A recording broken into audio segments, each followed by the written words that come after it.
Il se venge parce que je lui ai dit, vas-y, il va nous faire rire hier. Hein, c'est ça. J'ai vu que vous avez publié hier les photos du fameux couscous. Oui, l'idée du siècle. Bon, allez, retour à l'actu.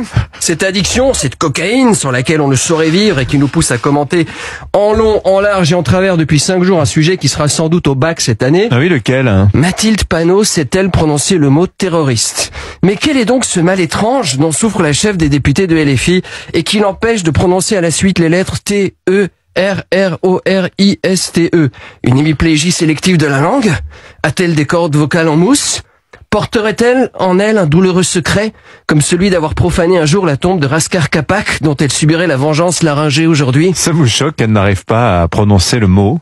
Dimitri, je vais faire une confidence, votre question résume à elle seule toute la naïveté française. Je pense que l'un des problèmes majeurs de votre pays, c'est que vous passez votre temps à attendre qu'un communiste vous dise que le capitalisme n'a pas que des défauts.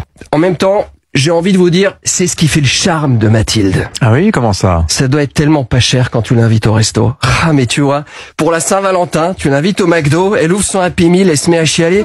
Et toi, t'es là, mais qu'est-ce qui se passe, bébé? Il y a un jouet dans la boîte, c'est un magnet à mettre sur le frigo depuis le temps que j'en rêvais.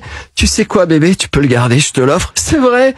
Oh, mon gars Sprout, j'aimerais tellement réaliser ce fantasme avec un canari dont tu me parles depuis si longtemps. Ne me chauffe pas, bébé. Sinon, je risque de t'attraper sur la poubelle pour déchets en carton. Mais quel poète. Ma vraie signature, j'ai envie de dire. Au fond, ce que je veux dire par là, c'est que par rapport à ce qui a été commis de terroriste, ça sonne limite un peu haut de gamme. Et du coup, on comprend mieux pourquoi Mathilde n'y arrive pas.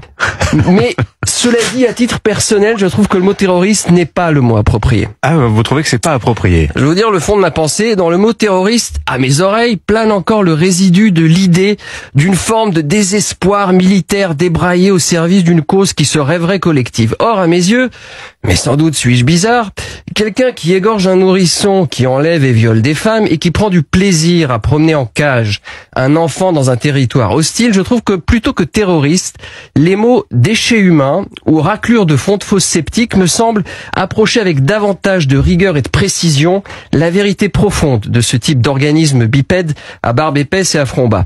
Quelqu'un qui égorge un nourrisson, qui enlève et viole des femmes et qui prend du plaisir à promener en cage un enfant dans un territoire hostile, je trouve que plutôt que terroriste, les mots déchets humains ou raclure de fonte fausse sceptique me semblent approcher avec davantage de rigueur et de précision la vérité profonde de ce type d'organisme bipède à barbe épaisse et à front bas. Quelqu'un qui égorge un nourrisson, qui enlève et viole des femmes et qui prend du plaisir à promener en cage un enfant dans un territoire hostile, je trouve que plutôt que terroriste, les mots déchets humains ou raclure de fonte fausse sceptique me semblent approcher avec davantage de rigueur et de précision la vérité profonde de ce type d'organisme bipède à barbe épaisse et à front bas.